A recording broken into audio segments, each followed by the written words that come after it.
In our study of the synthesis of yoga, we have been reading the chapter titled The Object of Knowledge and now the Status of Knowledge.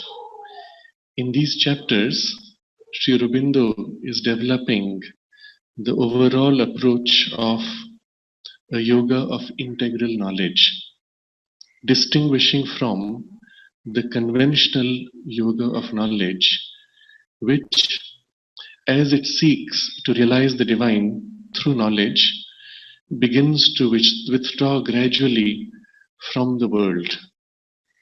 The integral yoga of knowledge, though, does not withdraw from the world, but embraces the world equally in its realization of the divine. This, he explains, is possible because the divine that we seek is the same divine who manifests himself as the world, who, although lost in the most intolerant nirvana, still is here in the world as completely and as thoroughly as he is in his ineffable self-extinction. And if the divine is as much in the world as outside, therefore the realization of that divine also gives us as much access and effectivity in the world as he has, at the same time being as free from the limitations of the world as he is. So it is to this direction that the path of integral knowledge takes us. And this, we must see, is one of the three broad foundations of the integral yoga itself. In the larger scheme of the integral yoga, there are three starting points: the path of integral works, the path of integral devotion, and the path of integral knowledge. The three merge to create a practical foundation in life for the higher transformational aspect of the integral yoga. So now in the second chapter, the status of knowledge, Sri Aurobindo now leads us to how we can attain to this knowledge experience of the divine in an integral experience. First of all, he says it is not possible to reach to that purely through an intellectual process, because the knowledge of the intellect is primarily founded on the sense perception, reasoning from the sense perception, and above that, a kind of a speculative construction. All of this can take us far in terms of material application in material life, but it cannot take us to the kind of greater knowledge that we are seeking, to the greater consciousness which we are seeking. This greater consciousness, he says, is not an enlightened or illumined mentality supported by greater dynamic energy or supporting a purer moral life and character.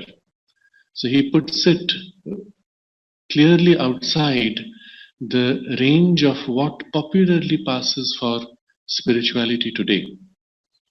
When you seek to popularize spirituality, especially if the intention is to create a mass movement, you are required to dilute both the message and the experience so that it can be accessible to the masses. And when that kind of dilution takes place, we find generally spirituality ends up in this narrow band of enlightened or illumined mentality. You have high thoughts, you have ideals. As Mahatma Gandhi once defined spiritual life as simple living and high thinking. So it makes it accessible to the common man. You still do what you do, but you fill it with some idealistic, illumined thoughts, and it stops there. or supported by greater dynamic energy. So you find suddenly that there's a tremendous power of action. You're able to do so much more. Your life is now more easy to handle.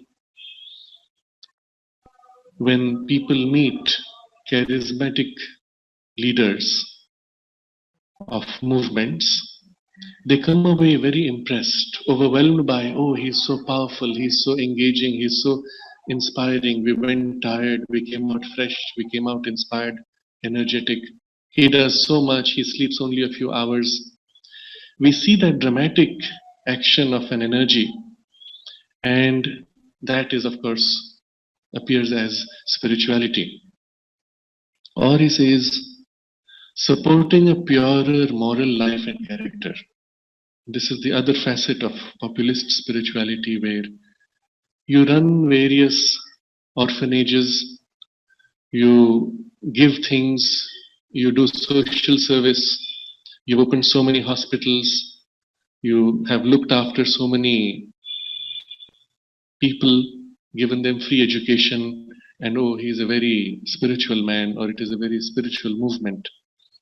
But these are not at any point tapping into this greater consciousness that we seek. And for this, it is not merely, he says, a degree of ordinary human consciousness. It is superior in kind and in essence. The change not only on the surface, but in the very foundation, in the dynamic principle. That is, the power which dynamizes here is of a different order. The consciousness in which you live and on which you are founded is of a different grade altogether. And into this, the yogic knowledge seeks to enter.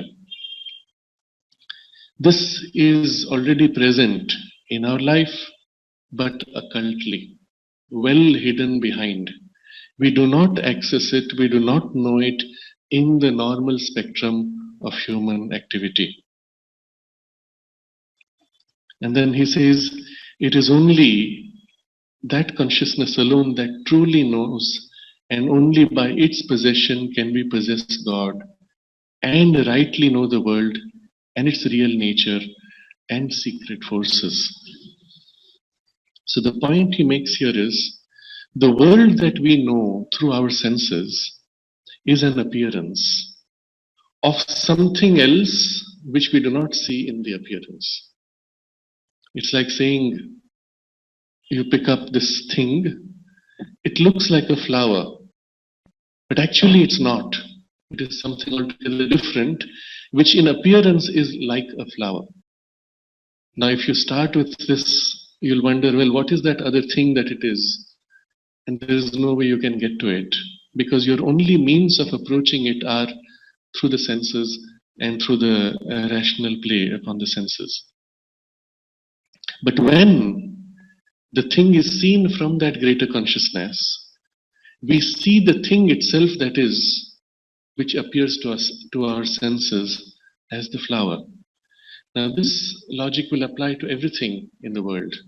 The world itself is something other than what it appears. But we are limited to what the appearance alone reveals. It is a phenomenal expression of something beyond the mind and the senses. The data of the senses, the knowledge of which the senses and intellectual reasoning from the data of the senses can bring us, is not true knowledge. It is a science of appearances. So all the knowledge you may gain of this flower through the senses and through the application of logic will not be true knowledge, he says. It will only be the science of appearances. And if you look at it this way, almost all of modern science is just this: a description and an organization of appearances. And at the end of it all, finally, nothing is explained. All is described in greater and greater detail, but nothing is explained. Finally, the scientist says, well, that's how it is. And then he says, even the appearances cannot be properly known unless we know first the reality of which they are images. This reality is their self. So having applied our science to the universe, to the flower, and all the descriptions now organized, we still do not know because we do not know the reality which represents in these images. The practical problem is this: when you approach that deeper reality, because it is supra-rational, it can be articulated in rational terms, but not just one set of rational terms, but many different sets of rational terms. And that is why you find in science this practical difficulty. There are entire categories of theories. There is a whole category of theory we call quantum theory, quantum mechanics, quantum electrodynamics, quantum chromodynamics. So there are all subcategories within. None of them unite with the others. At some point or the other, they are disconnected, unable to reconcile one to the other.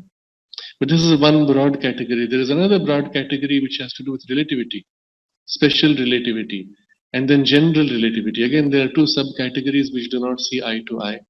And the whole branch of relativity does not see eye to eye with quantum mechanics, which does not see eye to eye with classical mechanics. And you wonder why. Why is it that it's so hard to describe reality in one theory? Precisely because reality is not rational. If it was rational, you could get it all together in one big rational description. It is not irrational, but it is supra-rational. And therefore, although it has the character of rationality, it is somehow wider, more fluid, more flexible. And so by approaching through rational lenses, we tend to reduce it to something. The moment you have reduced it, you have lost something. A different approach will reduce in a different way, but still lose something. Now you have two pieces of perception of reality. Each sees the reality in its own unique way, but each has lost something, and therefore they can never join. The only way you can get to a complete description of that is if you could describe a supra-rational experience, experience it, convey it supra-rationally, then you would have a complete science which will be whole, indivisible. And of course, there are ways to rationally state them without reductionism, but it would still require eventually that you use the rationality as a ladder to make that last step into experience. And this is what Sri Aurobindo is going to lead us to. Not only he will point out how we get to that experience, he will teach us to develop the tools by which we can experience a supra-rational consciousness and know the world supra-rationally. So he says, unless you know first the reality of which these are images, you cannot even know these properly.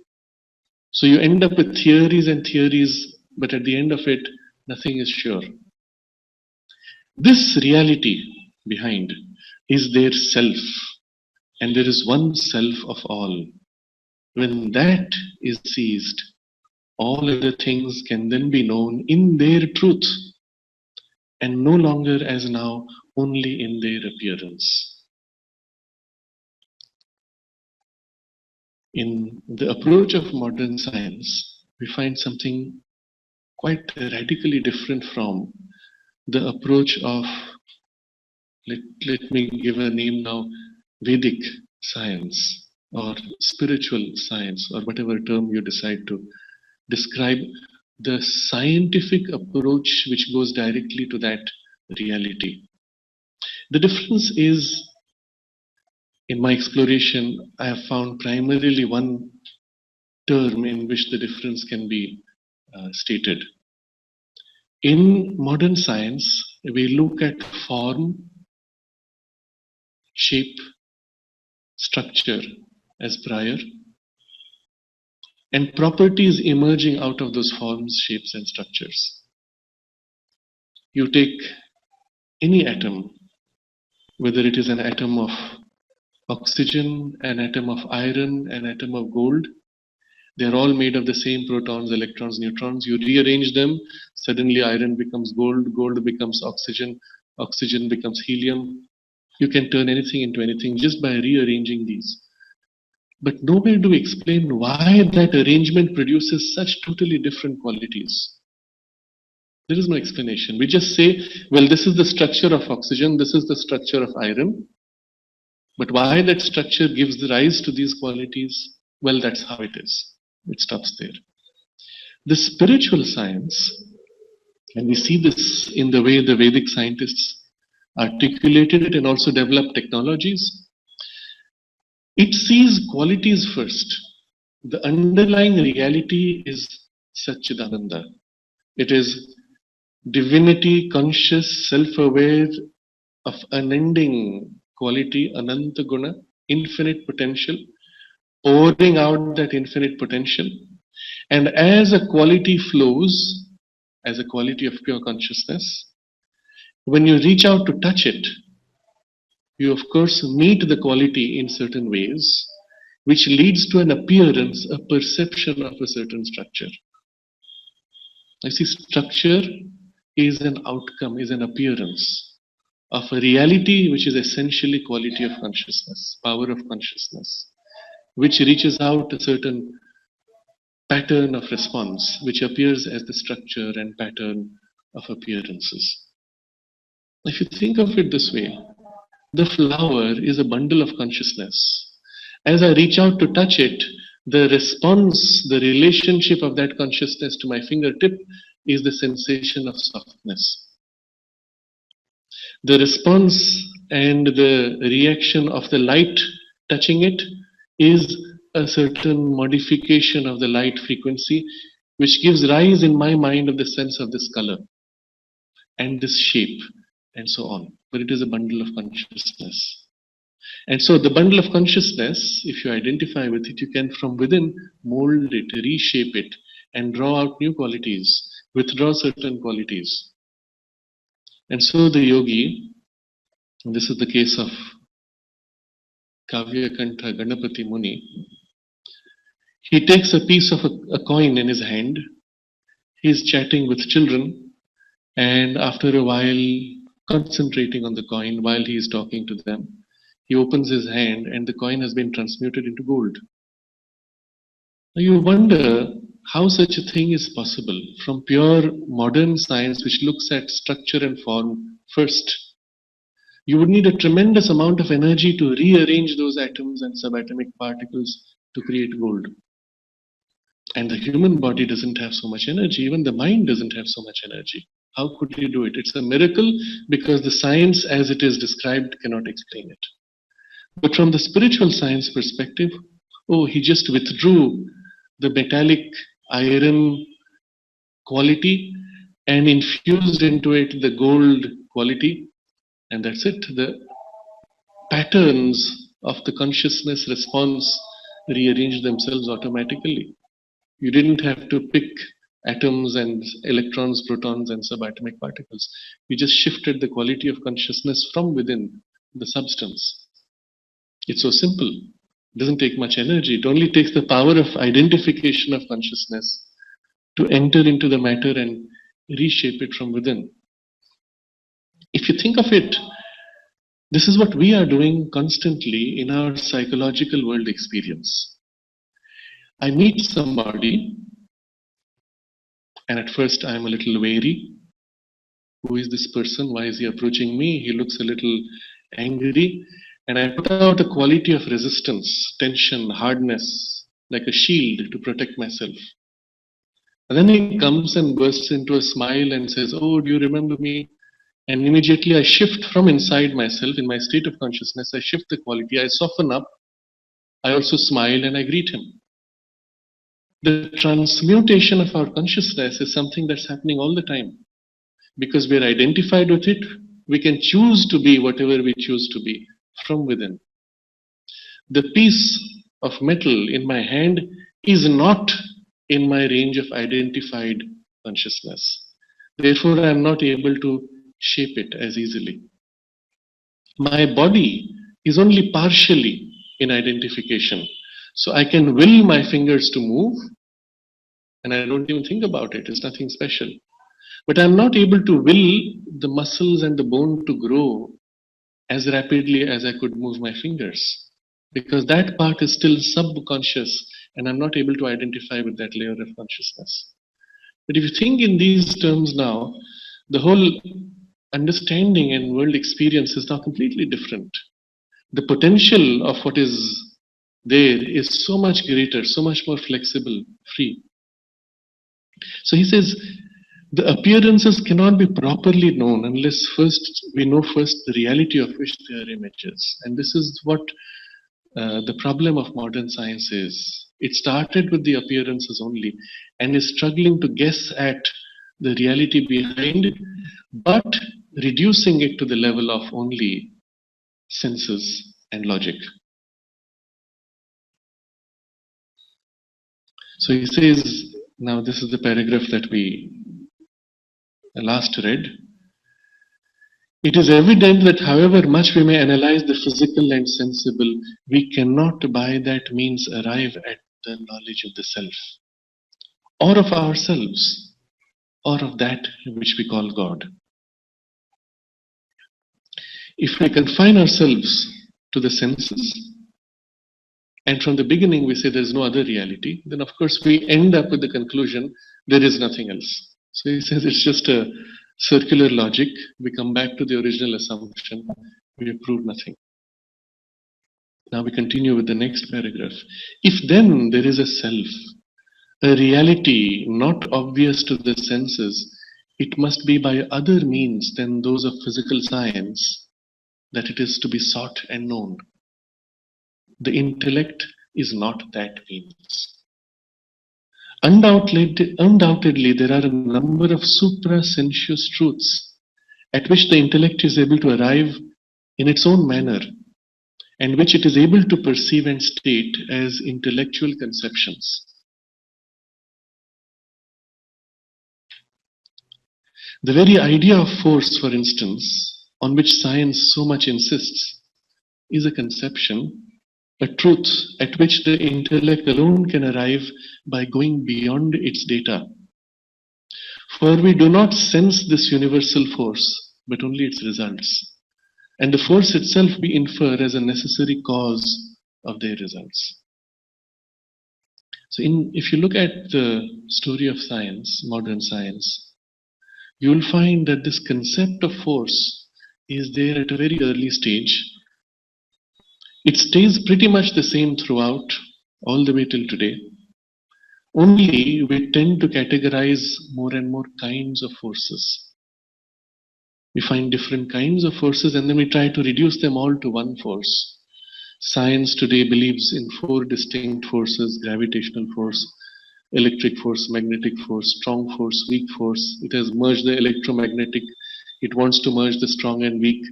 We are at that brink where we have 3 or 4 forces, but somehow we are not able to reduce them further. But if you ask yourself, what is this force? Where did this idea come from?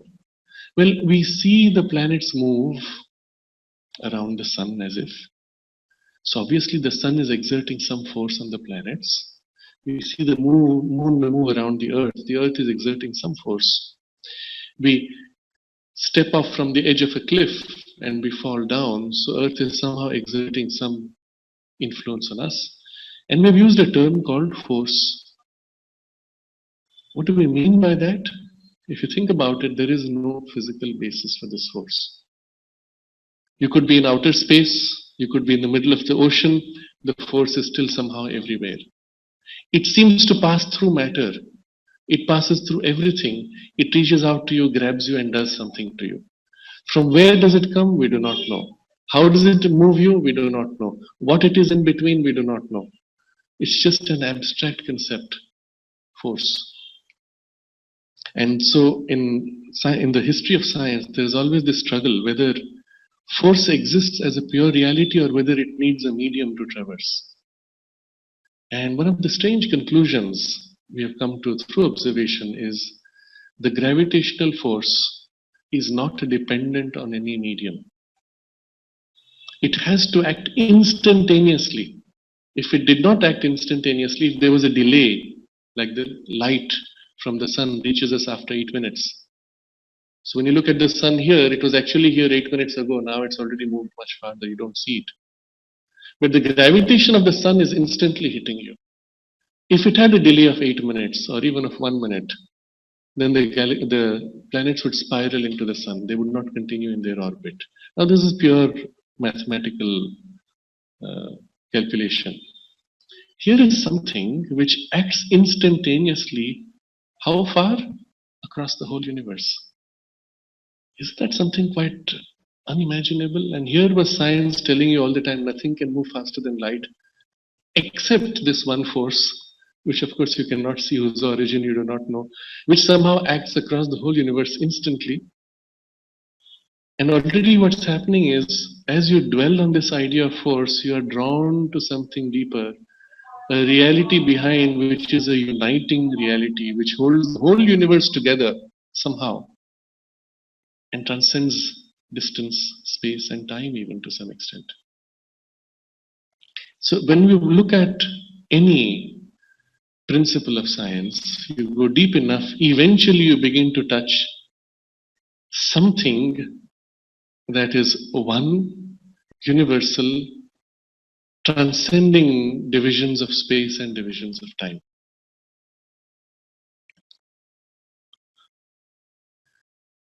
So here he says how he is pointing out how the intellect can arrive at this conception of force, although it has no basis in pure senses. We see things happening, we conceive of a force. I move a magnet, the metal pieces, iron pieces move. I conceive of a force, though I see nothing, I feel nothing. And the force, he says, is an inference, a cause of these results. So also the intellect, by following a certain line of rigorous analysis, can arrive at the intellectual conception and the intellectual conviction of the self. And this conviction can be very real, very luminous, very potent as the beginning of other and greater things. This line is extremely important for us because it shows you one of the gateways by which we can enter into a relationship with the self and even enter into a realization of the self. Sri Aurobindo describes how, when he was 12, I believe, he was reading the certain Indian texts, I think the Upanishads, when he had the experience of the mental experience of the self. And if you have that already, you have an experience of the self, an experience, not the whole experience, but already an experience is great because you have the beginning of something real, even if it is touched only with the mind. And he's describing this here, how it actually that happens. The intellect, by following a certain line of rigorous analysis, can arrive at the intellectual conception and the intellectual conviction of the self. And this conviction can be very real, very luminous, very potent as the beginning of other and greater things. So just now, as we were discussing the force, and I pushed the scientific logic to its limit, you're already conceiving of something that can act across the extremes of the universe instantly, move things instantly, not only move, but therefore hold them in its grip instantly. What can traverse space and be instantaneously everywhere in the universe, holding everything together? And it's obviously not a material thing. It is one thing, because it's the one thing which is everywhere. And you notice also that when it is holding things together, there is a consistency of how it holds things across time, across space. As it holds things the way that it holds them now, it holds the same way as it did a century ago, a million years ago, and a million years from now. And if you were to follow how it holds and pushes things, it would eventually lead to an arrangement a million years hence, which you can describe right now. It knows exactly how it's going to carry it, push it, move it, keeping it all in consistency. And therefore, we can speak of a universal law of gravitation. Similarly, when you look at numbers, we find again relationships between numbers. 2 plus 2 is 4. 10 divided by 2 is 5. Eternally, universally. Everywhere in the universe, across time, we find the pattern is stable. What is it that holds this relationship of something which is completely non-material? Numbers are not material objects. Something holds them together. It's like a supra-rational consciousness that knows, of which the mathematics is a rational articulation, a way of approaching it.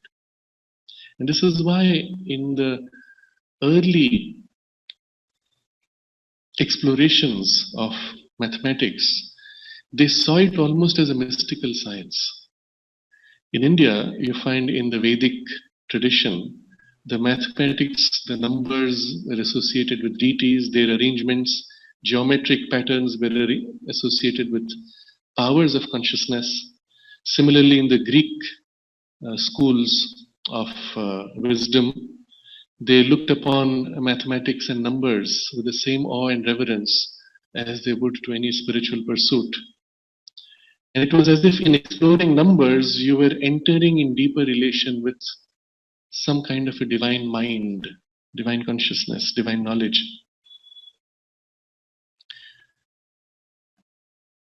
When we similarly pursue physics into the microscopic, we find that the subatomic particles also behave in strange ways. They are waves, they are particles, their patterns, their responses change according to our expectations, according to how we arrange the experiment. We find particles across great distances interconnected. Moving one instantly switches the other, non-locality as they call it. All of these lead us to a perception that there is something underlying which holds it all together in consistency. And in this way, we are beginning to glimpse the self. It was recently I came across writings of a scientist. I was trying to recall his name. And he uses this word because he has to put all these ideas in rational terms as a scientist, as a physicist. So he uses the term singularity to describe this underlying reality. And he says, if you can tap into that singularity, if you recognize that there is a layer where space and time break down, you are instantaneously everywhere, then that's how you could travel across the universe instantly without ever needing to move. And so that will be the propulsion of the future. So he's talking of all these things, he's giving them a name, singularity. But what is singularity? It is that status where all space and time distinctions collapse into one. And he describes it in these terms. All past, all present, and all possibilities are simultaneously there. Now, this is nothing but the description of the Brahman. Only he has now garbed it in a terminology of science. And he says, so you can take a material object, let's say a spaceship, and by a certain process which we have still to discover, take it back into that singularity, at which point it is everywhere in the universe, and then bring it out in some other galaxy. And there you are. Instantly you have teleported yourself without ever needing to move. It sounds so simple, right? You don't have to go faster than light or struggle with all these weird problems. But this is exactly what the yogi does when he projects his consciousness somewhere else. He withdraws into a state of consciousness where he's transcending the sense of space as we have it, moves perhaps in a subtler space, or even does not move and is simply everywhere and senses, feels, reflects in his consciousness whatever he chooses to know, or acts upon wherever it is he wants to act. So all of these are basically deep spiritual truths and realities now articulated in terms that look like science, a terminology which is scientific sounding. What you have done actually is arrived at a conception of the self. And when we dwell upon it, it's a meditation on the self through the mind. Through the mind and its sensory perceptions. And then when you look around and you gaze at the universe and say, my God, everything is held in this singularity. You're dwelling on the Brahman, on the self. You've just changed the vocabulary. And when you dwell on it in this way, it leads first from the intellectual conviction, from the intellectual conception to an intellectual conviction. And the conviction is an experience. I know it's true. I know it's real. Somewhere inside, at the back of my mind, I can feel its reality. It was from such a conviction that Einstein refused quantum mechanics. And he said, I cannot accept that God will play dice with the universe. Because quantum mechanics essentially is all about chance. That there is no stable reality, all is chance and flows of chance, and patterns simply fall into place when we interact with them by chance.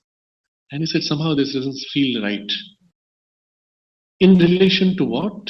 In relation to a deeper conviction that he already has, in which one already senses things. One senses, if I may use this word, the mind of God. How would God think? How would the divine want to formulate the universe to make it meaningful and an expression of what he is? In a sense, that's what the scientist is meditating upon when he touches this conviction. So first we start with an intellectual conception which leads to an intellectual conviction. We can similarly approach the self from a very sensory, rational approach by looking at all objects and thinking, oh, this is made of proton, electron, neutron. This is made of proton, electron, neutron. Everything is ocean of energy, one energy formulating in these bubbles of particles. And if you meditate on this with your eyes open and look at everything as one massive energy, and all matter is foam of this energy, bubbles formed in this energy, you are meditating on the self. And this leads, and he says, this conviction can be very real, very luminous, very potent, as the beginning of other and greater things. These three words are very suggestive. First, as you have this conviction, it grows more and more real.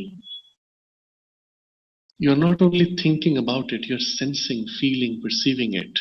That's the reality which I'm looking at as a scientist now. And then the reality acquires a character of its own. It becomes luminous, it gives off light, it reveals to you insights which earlier you did not have. In fact, this is what happened to many of the scientists, early scientists of quantum mechanics, who were also students of the Bhagavad Gita or the Upanishads. Many of them had studied Sanskrit, were reading the original, and all of these ideas crept into the terminology of quantum mechanics and its assumptions. But at some point, it is as if you're touching the reality which is revealing more and more of itself. It becomes luminous and then very potent, because now it leads you to deeper and deeper perceptions, even taking you beyond mind. So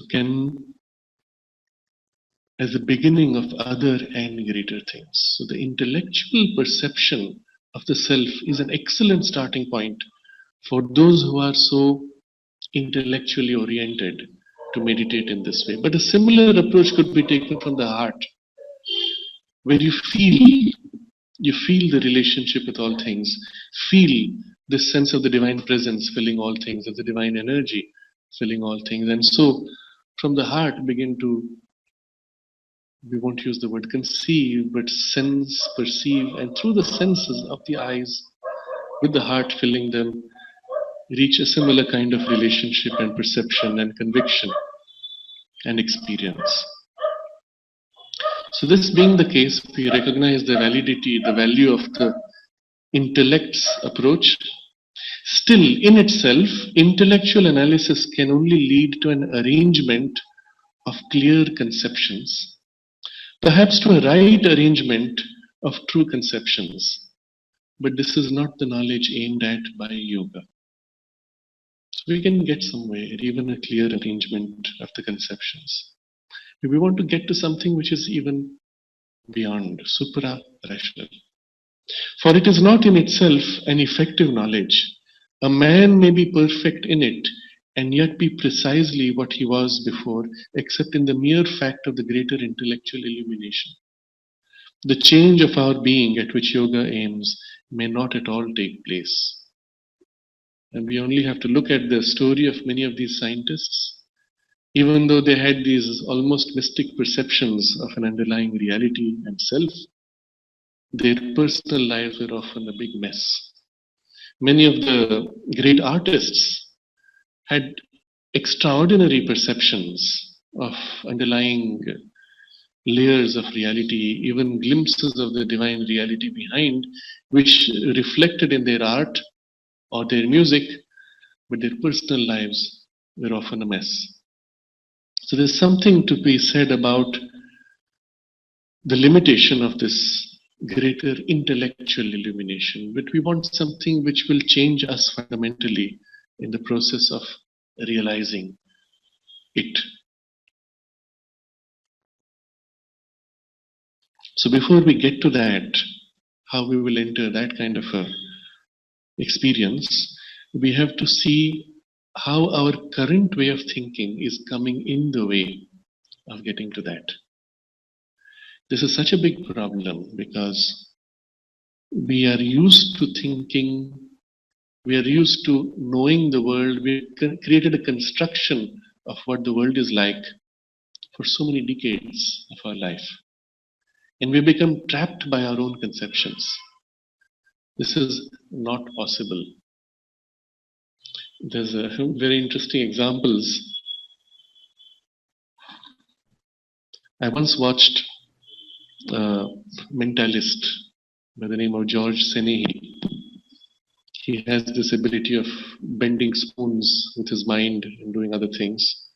He moves objects from a distance. So I once watched him playing with a child. He dropped a pencil on the ground, and then from a distance he moved his hand and the pencil moved. First the child was amused, then he was surprised, and then he looked at this man with a stare of horror and then began to cry and went away. What did you just do? You broke my pretty perception of reality.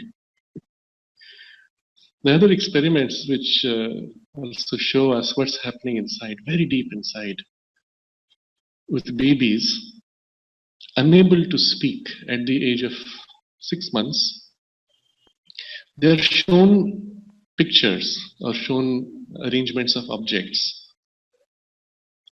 And then they're shown an arrangement of object which would normally be impossible by conventional laws. So for example, they're shown a pile of bricks put in a certain way, no response. And then they're shown one brick hanging in midair. Of course, it's done by a stick supporting from behind, which the babies cannot see from his angle. The child stares at that brick. He ignores all other bricks. He stares at that brick and then begins to cry. Or he is afraid.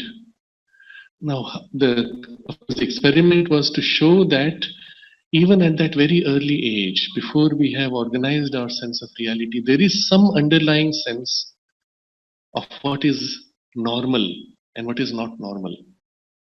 And when we are faced with this abnormality of reality, we feel uncomfortable. And I'm taking this example to show how deep it goes.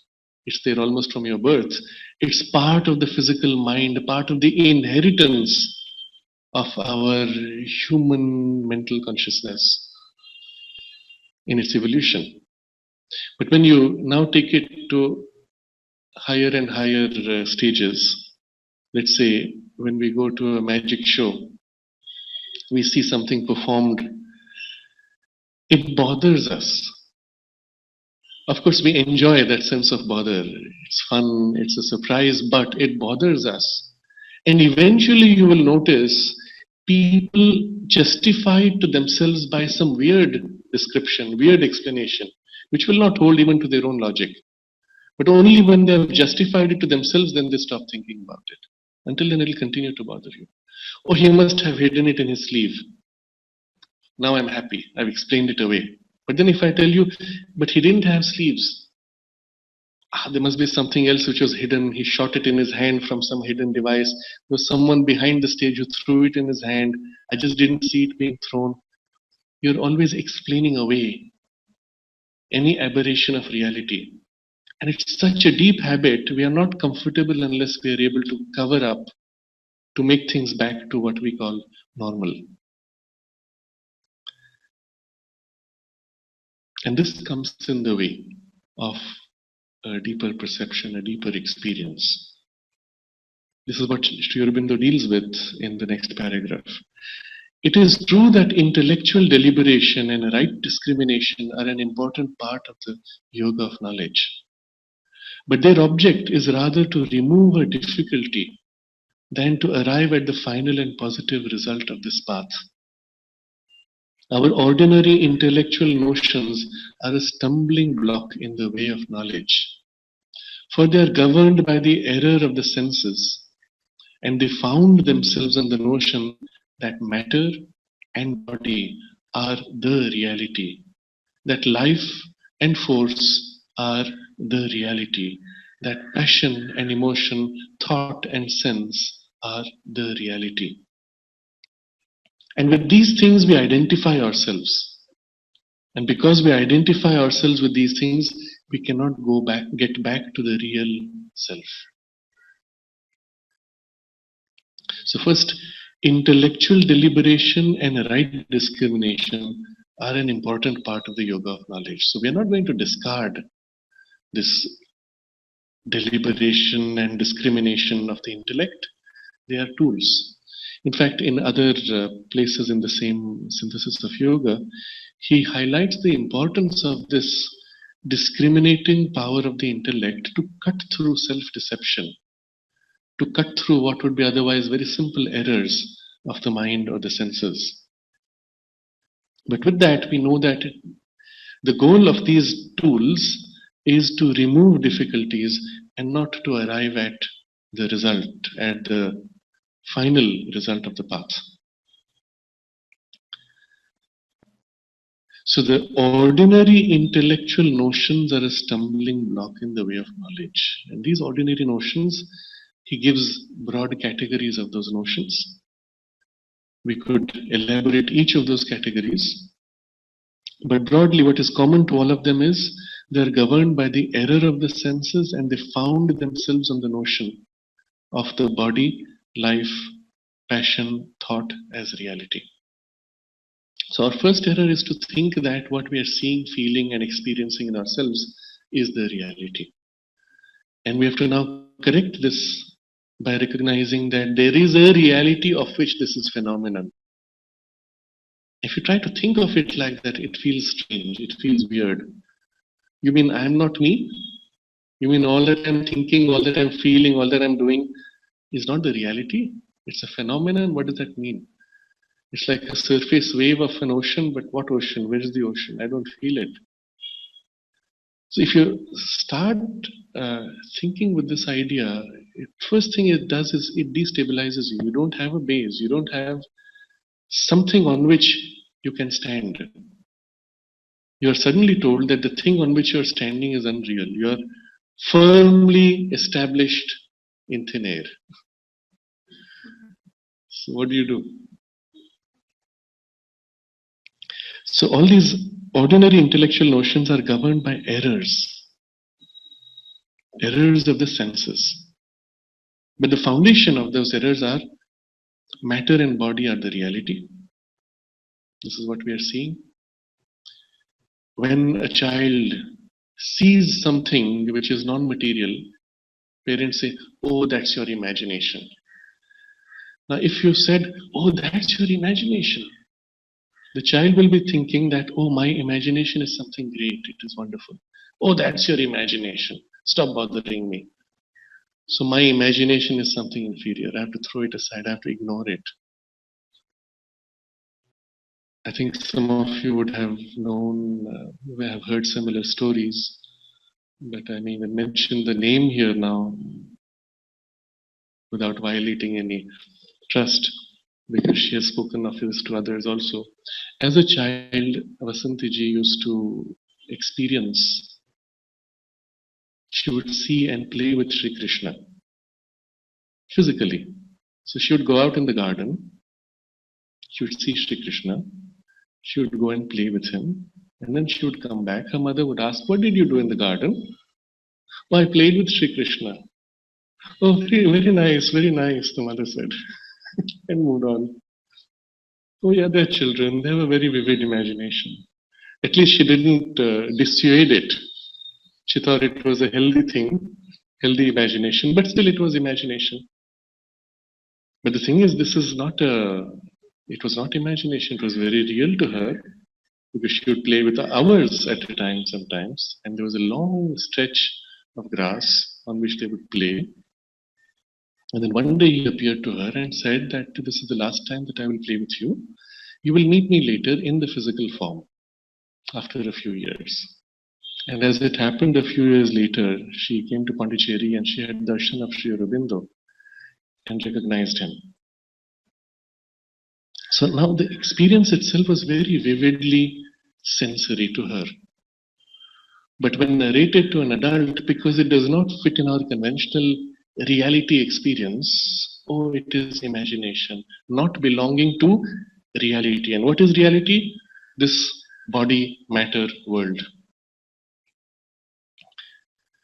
The second error and foundation is life and force are the reality. So it's already a level above, but still life and force as they belong to the material domain.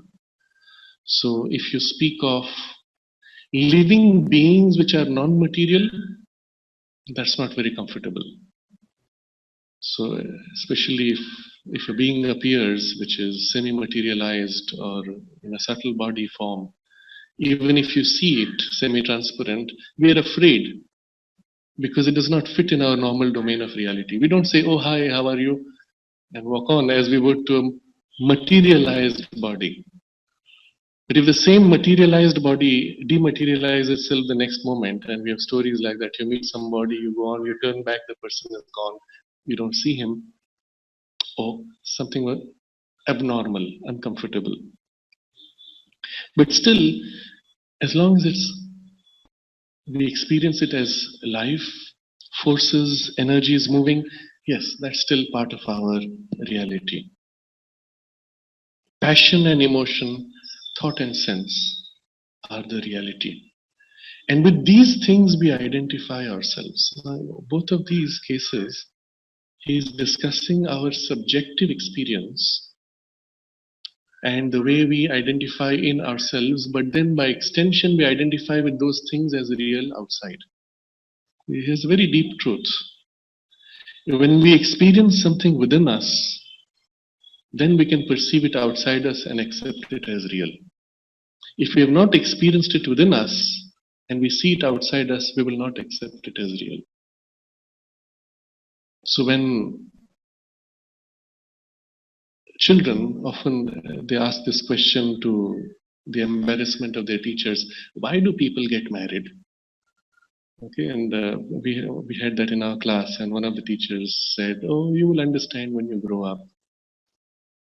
Oh, it's such a weird thing. Why do they get into all these weird relationships? And you see in movies that they're willing to give up a greater cause just because their beloved is now trapped and held hostage by the bad guys, and they're willing to give up everything. What kind of a strange attachment is this? So for the child, that kind of an attachment or an emotional compulsion is unreal. Until he experiences it, then he sees the same movie and he says, "Oh yeah, I know that feeling. I would probably end up with the same type of conflict." So we are always transferring our subjective experiences as real, or we are recognizing as real outside us that which we have experienced within us. And this is true of spiritual things equally. When we experience the touch of a deeper vibration in us, then we begin to recognize that vibration outside us. When we have felt the presence of the divine consciousness in its any number of its aspects, powers, then we begin to recognize those in others, in other people's experiences. When we are aware of layers inside us, subtle physical, subliminal layers, or even higher grades of consciousness above the intellect, those we now recognize in others, or that influence in a certain situation. And that's why it's so critical that we begin our quest of the perception, knowledge, experience of these higher things internally, subjectively first. He will come to that discussion later. But then the problem right now is because we have identified ourselves with these superficial parts of ourselves, we cannot get back to the real self. Therefore, it is necessary for the seeker of knowledge to remove this stumbling block and to get right notions about himself and the world. For how shall we pursue by knowledge the real self if we have no notion of what it is and are on the contrary burdened with ideas quite opposite to the truth? And this is where the study of these texts becomes so important, because it actually rearranges our worldview. I remember when I was small in kindergarten, my mother would say that, oh, I'm going for meditation. So after a while hearing that word many times, I asked her, what is this meditation? So she said something like, oh, we sit down and we go inside. So I thought about it for a few days or weeks.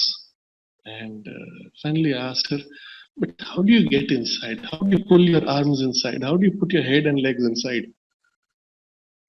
And then one day she brought me here and I saw people meditating. And I said, oh, okay, so you don't have to take your arms into yourself. Okay, then it's fine. But the starting point was, I am body.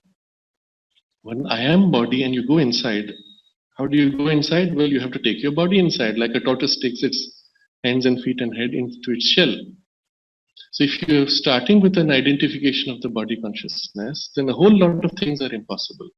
Going inside, for example, drawing on an inner source of strength, because that doesn't exist. You have only the biology. Unless you have adrenaline release into your blood, you don't have a burst of energy. So the only way to get energy is to eat more food, to have a state of excitement, agitation, etc. So the whole worldview suddenly becomes so warped that access to higher possibilities is completely cut off. Automatically, instinctively, we begin to move in directions which are the very opposite that we should be doing. I've watched some of these shows where people are made to compete with each other and do challenges, reality shows as they call them. And I found in most cases, even before a person started the activity, I could make out whether he is going to do it or not. There was one exercise, they had to pick up some very small things and pile them up in a precarious pile. It required patience, attention, skill, gentleness, sensitivity. And the person who came, he had to do it, of course, in 30 seconds. He came and he stood before the audience and went, So all the excitement that he was drawing out and drawing accolades from the audience, Aman knew you cannot do something like this.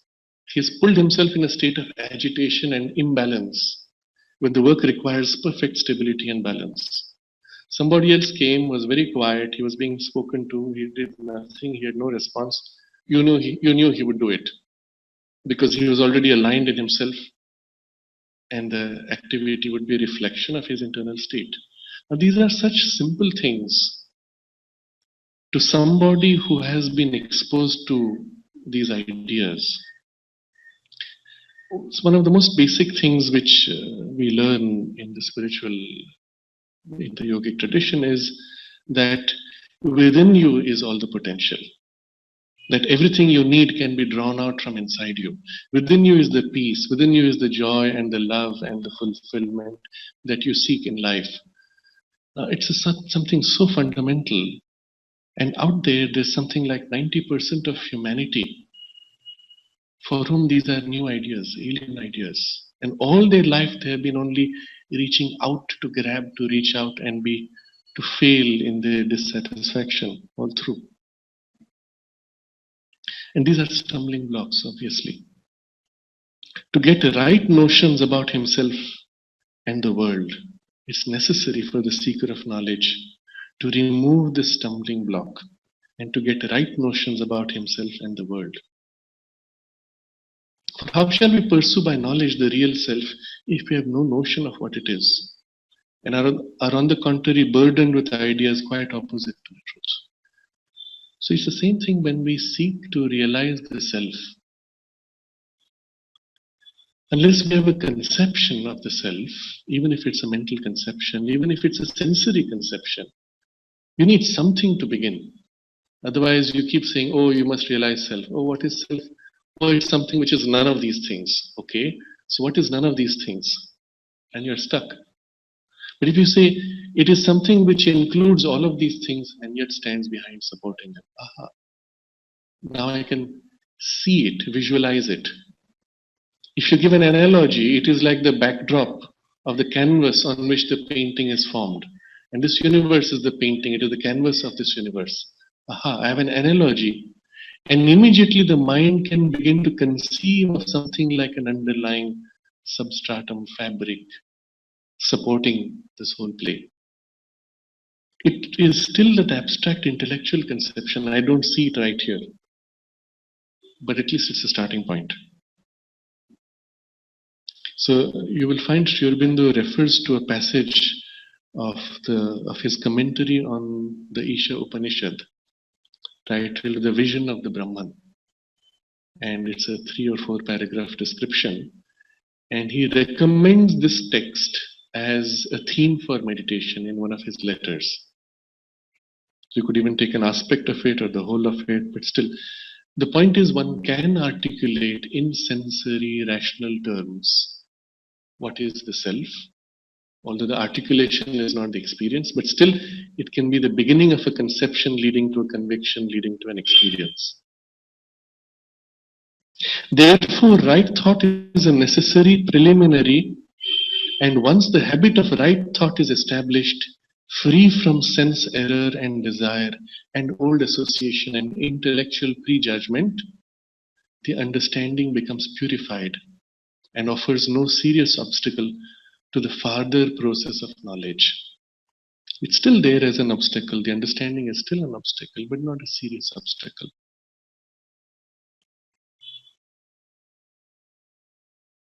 So what is it that has to be done? Right thought is a necessary preliminary. And once the habit of right thought is established, then the understanding becomes purified. So right thought is still not enough. It must become a habit. It must become constant. It must become the normal way of thinking. So again, one would, there's so many things which need to be recast. Even the idea that your thoughts are yours to choose.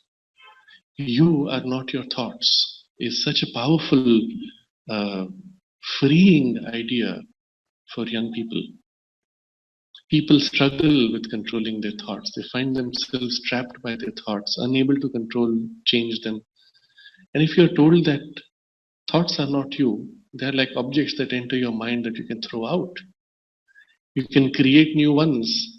You can stand back and observe your thoughts. It's such a great, freeing idea. But then that must become a habit. Whenever I have a thought, a part of me is now watching and filtering. These thoughts I don't like. These thoughts are not helpful to me. These thoughts dull my consciousness. Those thoughts raise me, elevate me, and I can begin to choose. And in this way, there's a purification that's taking place all through. So, a right thought is a necessary preliminary, and the scope of this right thought is very wide. There's so many things which we would look at, which we could use as starting points. So Sri Aurobindo does not specify too much here, because actually one could begin almost anywhere on any facet. In practice, therefore, in the integral yoga, one looks at the person. What is the proclivity of his temperament, the swabhava, the turn of his nature? What is it that predominates in his nature? What is it that's positive and what is it that is negative or weak? And then one picks the positive strength and turns it in a certain way that it now overcomes the weakness and limitation, using that as a first key to start purifying the mind. And then bit by bit, everything else can follow. The texts, introductory texts, such as Bases of Yoga, Lights on Yoga, are again a very good foundation for recasting your worldview.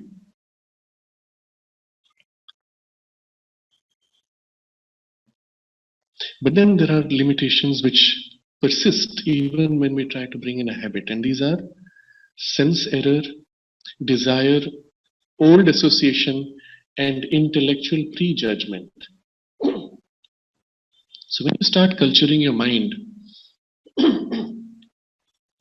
purifying it, still the senses can give you an error. Talking to somebody, I misheard the word he spoke. I wrongly saw, I wrongly read.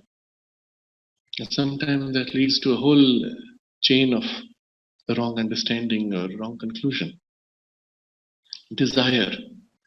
I prefer this, I'm attached to this, I desire this outcome, and so my mind is fixed in a certain direction. Even if you tell me, and this is one of those fundamental life-changing ideas, that I as a part of the divine, I as an expression of the divine knows best what's best for me. And therefore, if I put myself consciously in his trust, he will ensure that I am given only what is most useful for me in my life. As an idea, this is so liberating, so powerful. Suddenly the burden of your life stream events is gone. And I put myself in trust. And then whatever comes my way, I refer to him, ask for his guidance, and accept that this is perhaps what's useful for me. When it's no more useful, it'll be taken away or it'll be overcome. And so it's not really my problem. And I can trust that only what is really useful for me is given. This I can understand, but the moment I try to apply it, all my old habits of desires start coming. But I like this, I want that, this is more comfortable, this I am used to, that's too new, I'm scared of what's new, what will happen with the uncertainty. So the sense error, desire, then old associations.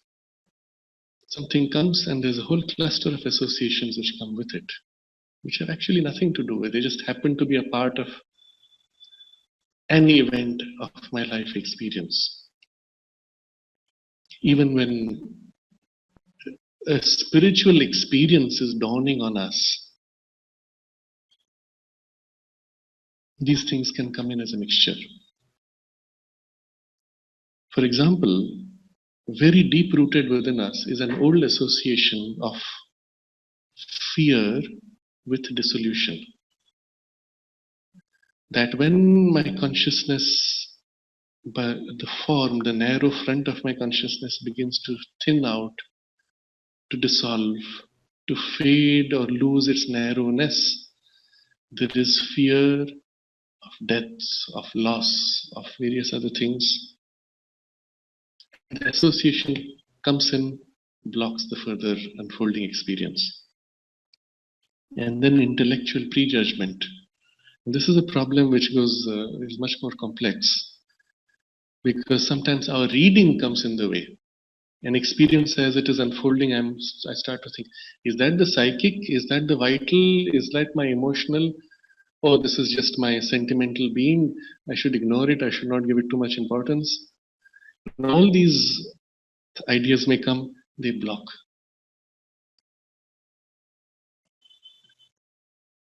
And of course, I'm giving one example. Each of these has a whole spectrum of examples which we would ideally want to cover. But as we get free from these four kinds of error, the understanding becomes purified and offers no serious obstacle to the further process of knowledge. Still, a right thought only becomes effective when in the purified understanding it is followed by other operations. And now you see what it has to lead to. By vision, by experience, by realization. These are steps. So first you have right thought, leading to purified understanding, and that leads to vision. You begin now to see, because the thing itself is known directly. As you see, the experience grows, and you have the experience does not last, but as the experience grows in frequency, in depth, it stabilizes, eventually in a realization. So what are these operations? It says. So the other operations which have to follow, that becomes now the theme of the next paragraph. And he says there that these operations are not only psychological self-analysis and self-observation, and these are all useful, but there is something more to which one has to move, and the consciousness has to turn inwards to be able to have these perceptions. And he speaks of the inner vision, drishti. And of course, we will see the inner vision is not like the seeing. I saw a form, I saw it. Inner vision, I saw a flame. It is a seeing in which the perception and experience of a consciousness, of a reality, simply unfolds. So all of this is now the means, the tools by which we can grow into the deeper knowledge experience. And that will be the rest of the chapter. I think we will pause here. You can take up any questions or any comments.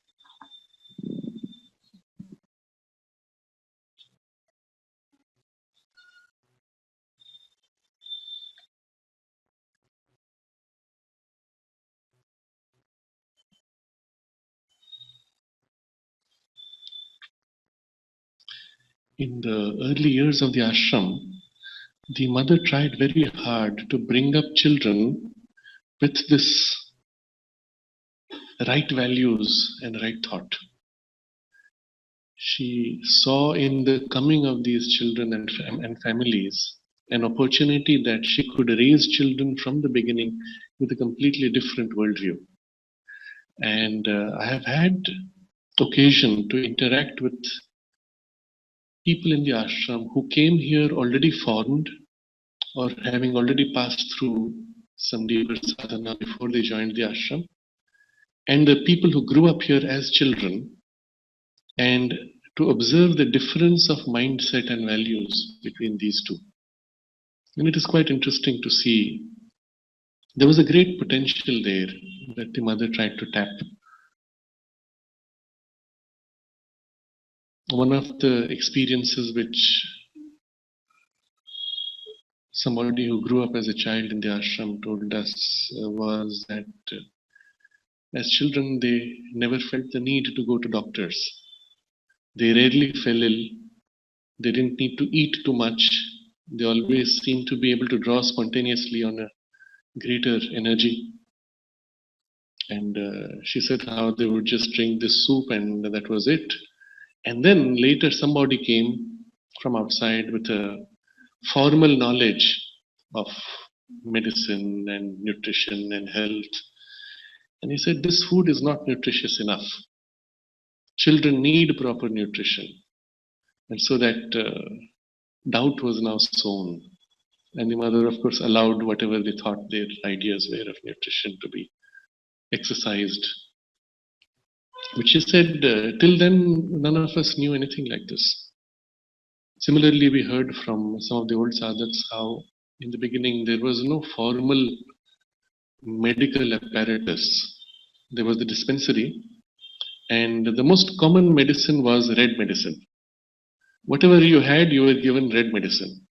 So you had an injury, they applied a red medicine. Had a illness, they gave you some standard dose of some medicine. And that was it.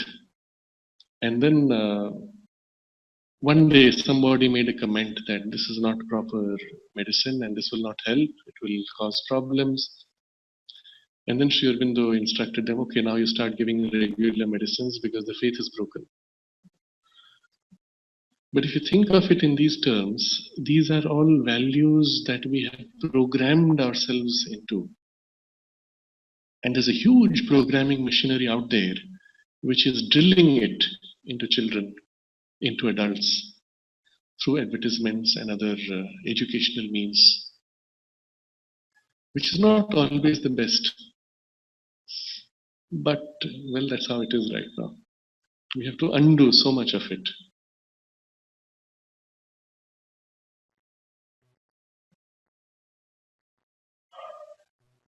Relation between soul and spirit. Yes. When we speak of, the question is about relation between soul and spirit. When we speak of the soul, we mean an individual center.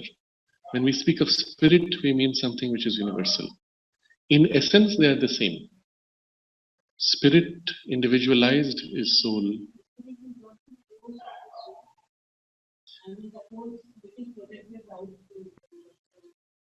You could see it that way also. The thing is, look at it this way. Soul is individualization of spirit.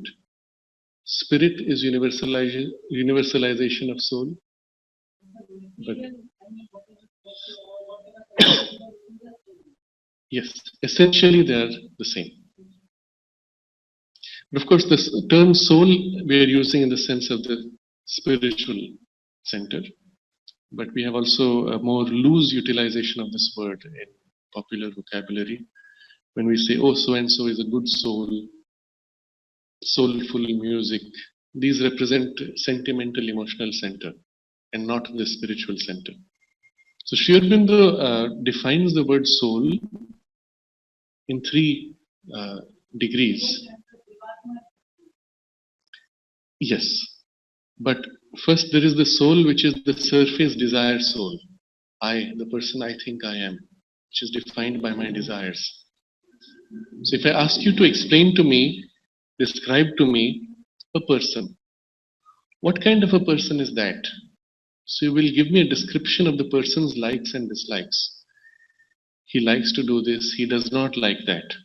It's the bundle of habits of likes and dislikes. That's what we call desire soul. That's not the real person. Behind that is something more intimate, which I feel myself to be. But that is the inner soul in Sri Aurobindo's vocabulary. And then there is behind that, unknown to me, the inmost soul, which we call the psychic being. So soul as a term has an outer desire soul, inner soul, and an inmost soul or true soul. That's the psychic being. That you can say is the true person.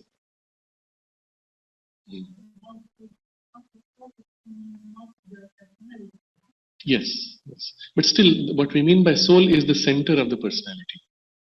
The person that feels himself to be I.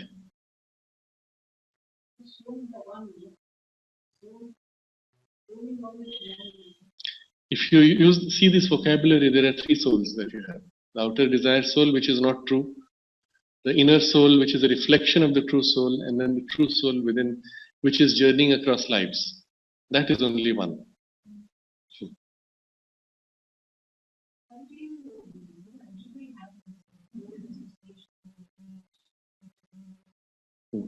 Yes. How do you get over these intellectual prejudgments and old associations and desires? By a process at first by a process of consciously making your mind free and flexible. Let me first give you some very practical starting points, which I personally found helpful. You know, in Alice in Wonderland, there is an incident where I think the rabbit says that I think one impossible thing every morning before breakfast. Do you remember that incident? There's a description like that. I've always found that to be an interesting idea. Can you make your mind flexible by thinking an impossible thing? Try it as an exercise before breakfast or after breakfast. But as an exercise, when you start thinking in terms of things which normally are outside the purview of your habitual rounds, already it stretches the mind's limits. So for me personally, one of the most helpful for this was to read science fiction. And there were authors who were more far out in their imagination. But each time reading those authors, one found the mind being pushed to limits. All of these things are possible. They are just not part of our normal domain of reality experience. And I found very quickly that it was possible to stretch the mind even further on your own. So this is a very simple exercise that I would even recommend for children to be taken through. But the process in us, when if you don't do such exercises, is more complex. It means you start by observing how every time a certain idea comes, there is a whole chain of associations and preconceptions. You're going to meet a person and you're told something. This person is coming from X location, X family, X function. He's a politician. Immediately you have a cluster of associations. Politician, okay, that's what it is like. And you go with the preconceived association, right? To become just to observe and to become conscious that, oh, you pulled all these preconceptions even before meeting the person. You hear a name of a person, and the name pulls associations associated with people you know of that name. Then when you meet the person, it's completely different, right? So when you start just observing these things happening in your mind, you can consciously begin to refuse, to reject, and break the associations. The first step to any of this kind of training will be observe what's happening in your own thoughts. And now you have already keywords. So observe the sense errors, pay attention with your senses, observe how your desires come in, observe how your prejudgments intellectually. And often in life you will miss. Something happens which forces you to realize, oh, you made a mistake. And then you review what kind of mistake was it. Observe where it happened, at what stage it happened, and then put a will next time to be careful. In this way, by a process of self-observation, you will become aware. With awareness, you will gain the power now to change and free up. There is another way, which is less strenuous. But if you have done this, then the second way becomes more complete. And that is to open your mind and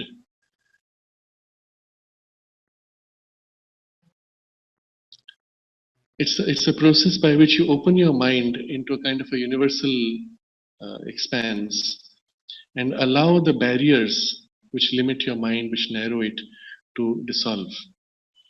And actually allow your mind to lapse back into a kind of a free, flat universalization. It's much more difficult to do unless we have already acquired some control over the mental consciousness. But if you can do this, then it can free up the mind to a great extent. A third way which you could suggest, which you could also apply without exercising the mind directly, both of these involve exercising the mind, is to stand back from the mind, stand back from the emotions, in a status of a free observer, and establish there an equality. So then whatever comes, even if it has a chain of reactions from the past habits, In the part where you are equal, that chain will not affect so much. And as the equality spreads into the mental consciousness, into the emotional consciousness, eventually even in the body, in the nerves first, and then the body reactions, you will find all of these tendencies will begin to fade out. So in the specific practice of the integral yoga, this purification of the mind is done by first establishing an equality, deep base, and then extending that equality in all the parts of the being, and then bringing into it uh, an influence of either the psychic vibration or a higher intuitive light, which then completes the dissolving of these wrong formations. It completes the purification.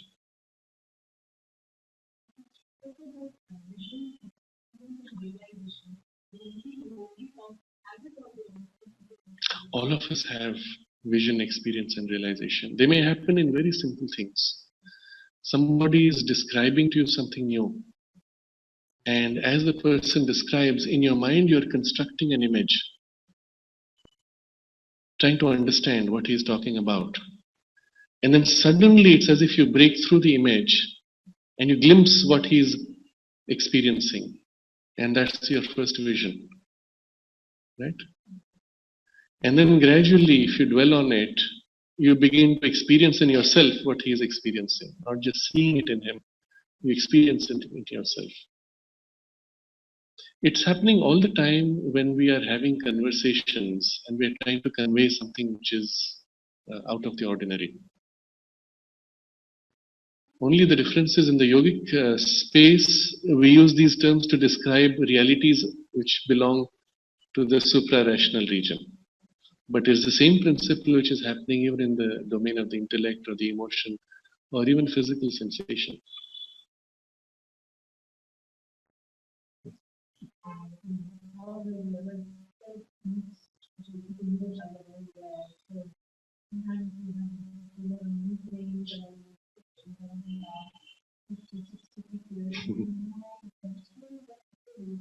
Right.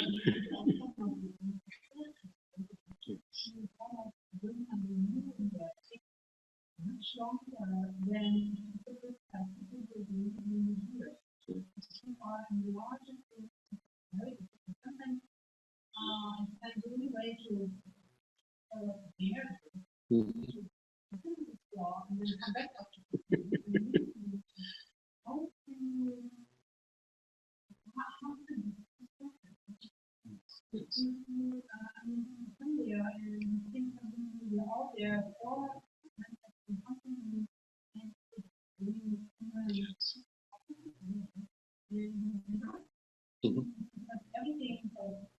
Yes. Yes.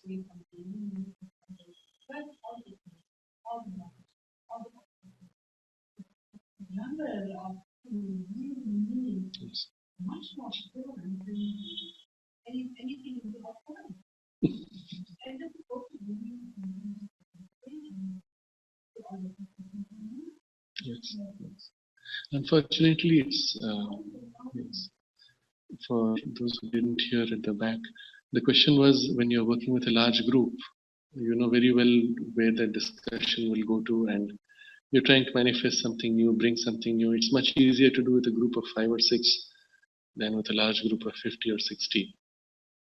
And unfortunately, this is the result of this wide range gradations of human consciousness being mixed together.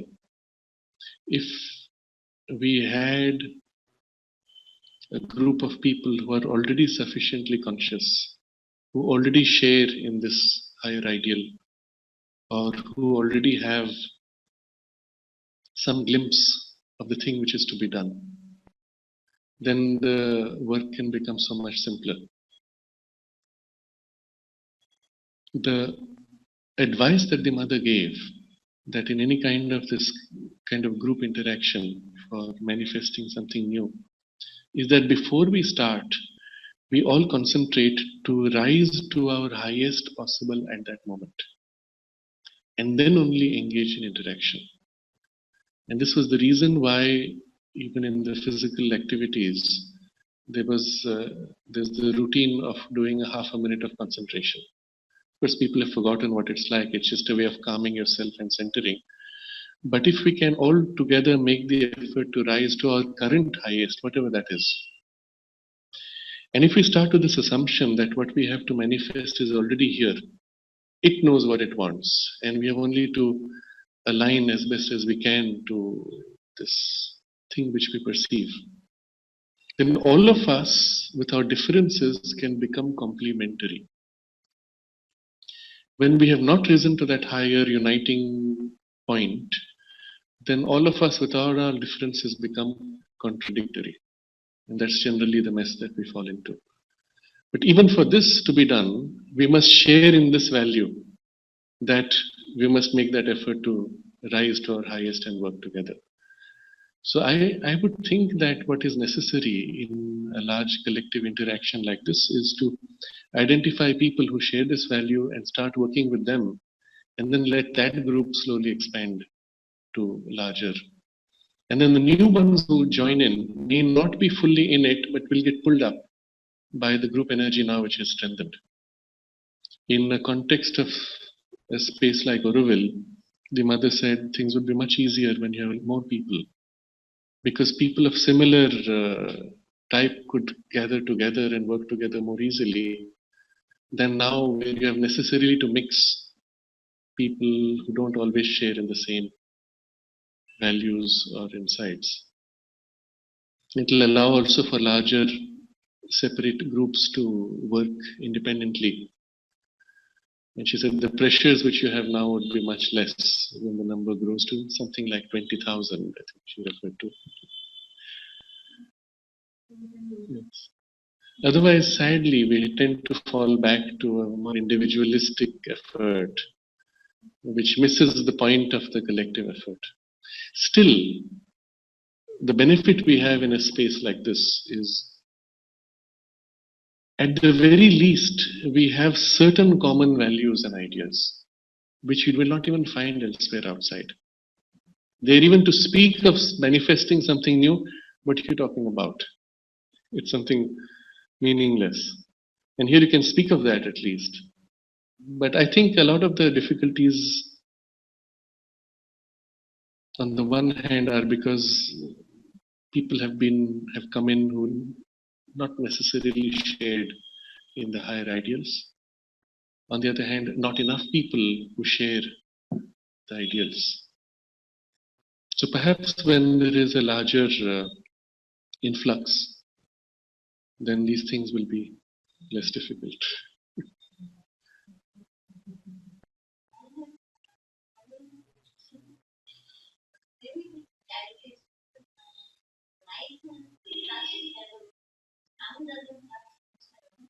Mhm.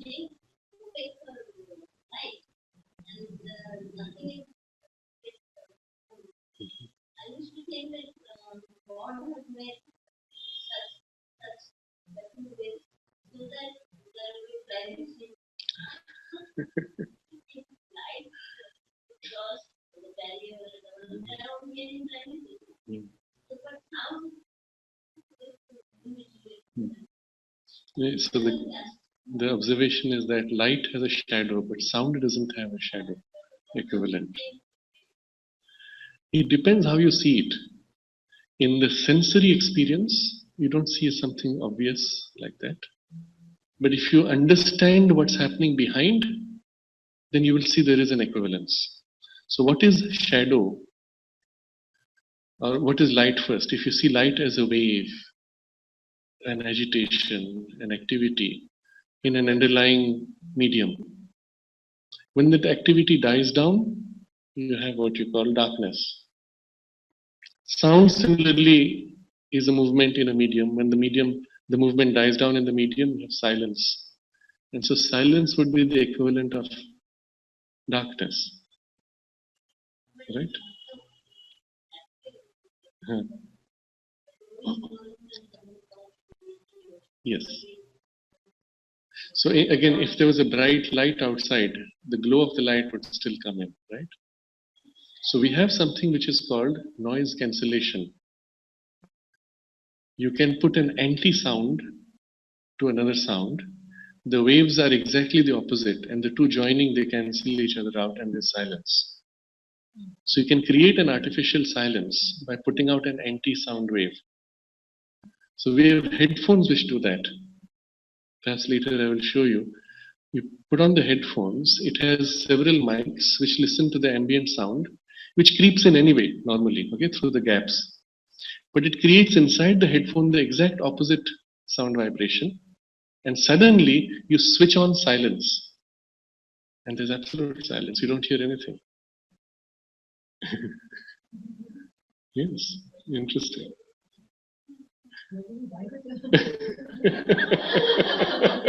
You can buy them online. No, but normally these are used in aeroplanes to eliminate the engine noise. When you switch it on, the engine noise is completely gone, but it specifically tunes into the band which is noise. So it does not block speech. Someone speaks to you, you hear them more clearly because the noise is now gone. But you could, in principle, take it all the way and knock out all sounds and you'd have complete silence.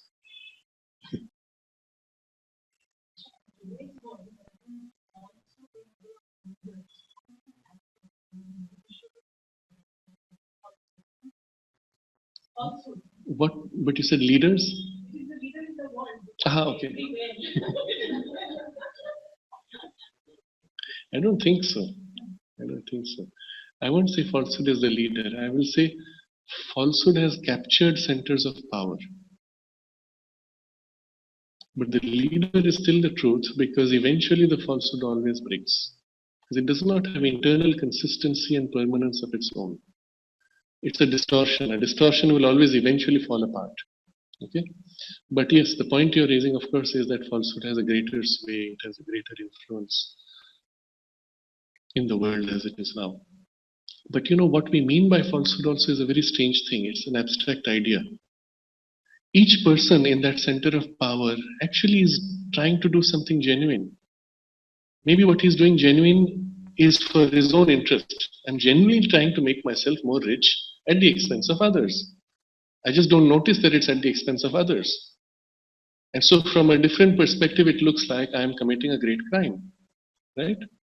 But to myself, I'm just making more money. So all these people in Wall Street who were literally gambling away the savings of a large population, they were simply meeting their targets. Their boss said, you have to sell so much, you have to complete this target, and then you'll get a pay raise. They just did their job. Nobody was conscious that what they were doing was a perversion. Each one within their little bubble was doing what was right. I was earning money for my family, right? So this concept that falsehood has seized on the world is something which is very abstract. You can't pin it down easily. The same thing seen from a certain perspective seems right, from another perspective seems wrong. It becomes clearer when you widen your vision from individual interests to collective interests. Is this thing helping the larger collective good? Is this thing helping the larger evolution? Then you find things which are opposing evolution, things which are harming the collective growth and awakening, and things which are assisting. There we can now speak now. That's why I will not use the word falsehood anymore, because that is still something more profound, more pernicious. The mother spoke of this in a different way. She said she found the earth's environment suffocating. The falsehood in the world she found suffocating. And that is something else. It's a vibration. It's a vibration of something which denies the divine. And when you feel that vibration, you just feel something is wrong, something is out of place, it's unreal, it's a distortion, a perversion. And that is something much more difficult to deal with on an individual level. But if you look at this question of an action in the context of the larger evolutionary growth, is it helping human evolution or is it delaying? Then it's easy to pin down what's good, what's not. And we can start making a difference already at that level. in our individual lives, each one of us, and then in our collective space where we have that occasion. The other thing, though, is more difficult, and it will happen when more and more of us awaken to the reality of the living presence and feel ourselves more and more a part of that larger divine uh, consciousness. Then only that vibration of falsehood will fade away.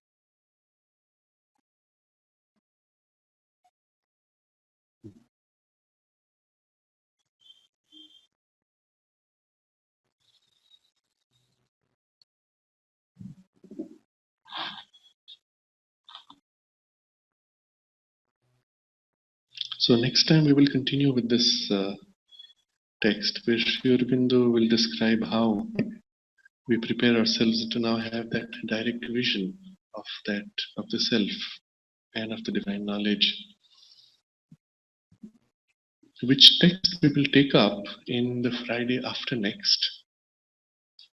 As next Friday we will show a video instead of one of the earlier sessions, as I'll have to be out of station on Friday.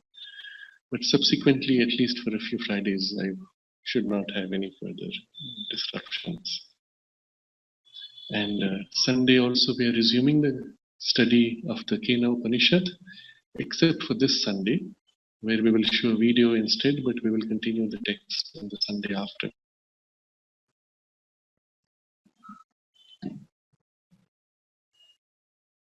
So just to recapitulate for today, right thought only becomes effective when in the purified understanding it is followed by other operations, by vision, by experience, by realization.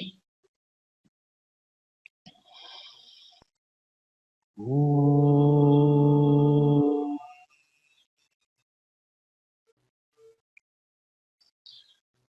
Om.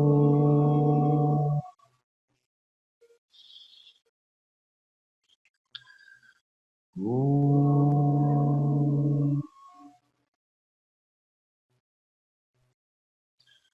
Om.